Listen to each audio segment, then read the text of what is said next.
It is so important that we have the ability to not only talk to God, but be able to hear God. Now, I will say this. I have been on quite a roller coaster journey the last 3 years, but God has been so kind in his ability to still talk to me and let me hear him. But I want to tell you what I have done over the years prior to the last couple of years that allow me to still hear God all the time. So welcome back to the show where we're always talking about you, me, and Jesus. Today, we are talking about hearing God for yourself, for your life, for your business in 2026. And I started off the show by just kind of talking about like the journey that I've been on, and I'll tell you a little bit about that journey here. So I've been in church pretty much my whole life. Haven't always been the best Christian, but I just was in church.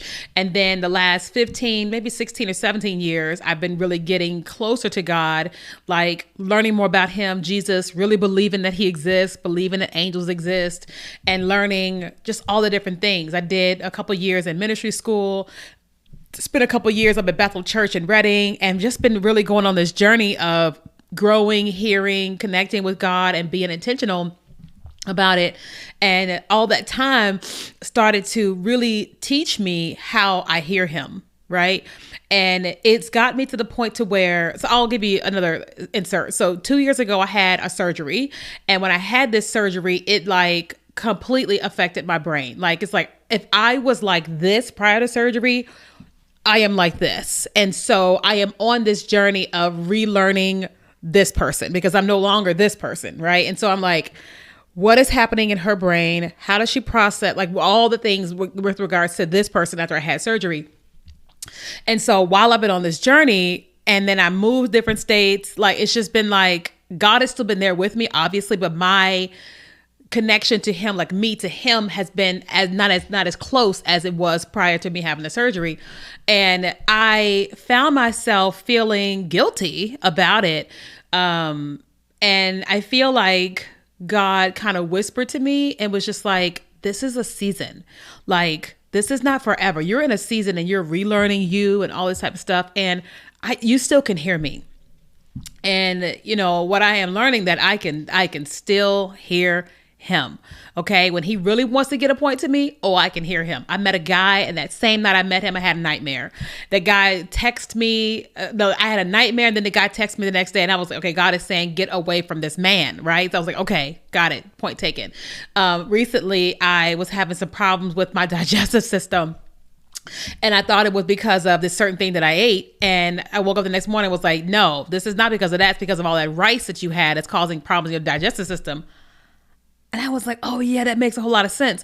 And so I'm just learning that even while I'm in a season of learning this new version of me, that I'm like, I still can hear him, right? And so I wanted to just have a conversation with you about how you can hear God in this year. First thing is that you can't just do all the talking. Okay. You cannot do all the talking. If you're not listening to him, there's nothing happening. Okay. You're talking to him, but you have to actually quiet yourself and give yourself the gift of hearing from him as well. Right. So what does that look like? Well, I like to do that in journaling, or I like to do it in the shower. Right. So if I'm in the shower, showering, doing all the things, I'll just speak in tongues, right? And not for a long period of time. I just speak in tongues, right? And then when I finish the shower, that's it. I have prayed, I have said what I've said, and then I'm getting dressed for the day. And usually while I'm getting dressed for the day, I'll start hearing little whispers of things. And I'm like, and I'll pause and hear stuff because I just prayed and now I'm in this place to listen. But also when I am diligently journaling in the mornings, I will write down all of my feelings about what happened the day before, how I'm feeling this particular day, questions I have for Jesus. I'll pray and I'll talk to Jesus. And usually I'll have a list of questions to ask Jesus. And during that time, I'll say, Jesus, what do you want me to X, Y, and Z? Or what do you think about this, and this? And I just pause to hear.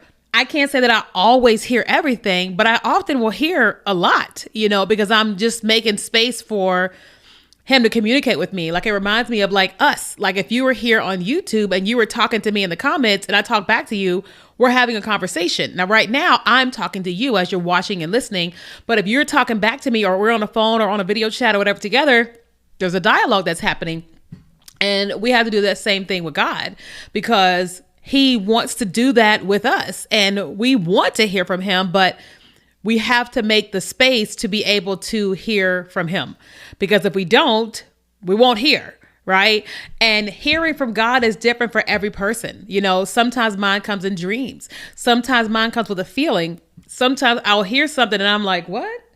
That is not my normal thought. And I'm like, and when I listen to what I just heard, I'm like, I'll dwell on it and go, ooh, and I'll ask more questions like this.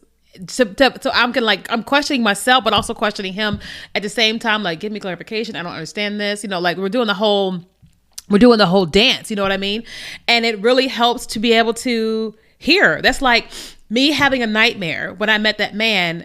The only reason why I knew that was from God is because that's how he talks to me. When he's trying to get me away from somebody, he will make it crystal clear, because it wasn't as clear when I met my ex-husband. My ex-husband is not the devil, but he has some ways about him, right? And God was trying to tell me stuff back then, but I was like, dude, you're talking in hieroglyphics. I didn't understand what I was hearing. And so today I feel like he's like, Mayday, can you see me? And I'm like, yes, I can see you. So it's a little bit clearer for me because he just made it clear. You know what I mean? And so I think you get the same opportunity of like discovering what are the ways that God you hear God. Sorry, I'm yawning. And I would encourage you to first start with the journaling. You know, just journaling your feelings, talking to God, you know, write down questions and pray out loud and ask him questions, and just wait to see what you hear. Write down what you think you heard, right? And just keep going on that, because like one thing I know about a relationship is that when I first meet somebody, I'm not going to really know them. I'm going to be getting to know them. I'm not going to know them. But once I'm with them 10, 20, 30 years, they don't even have to say a thing. I know exactly what they want to eat, when they want to eat. I know they want to wear this and they need this, they need that, because I know them, right? Like I know my best friend, right? And God knows us and he wants us to know him. Now, we can't get comfortable with God because God is God, right? But he will have a way of like, this is how I normally communicate with you. So it's like, you're not having to do this guesswork of like, what you saying? Are you saying this? And this, no, he starts to like communicate with you in a way where you're like, yep, that's God. That's God right there. Yep, that's God right there. You know what I mean?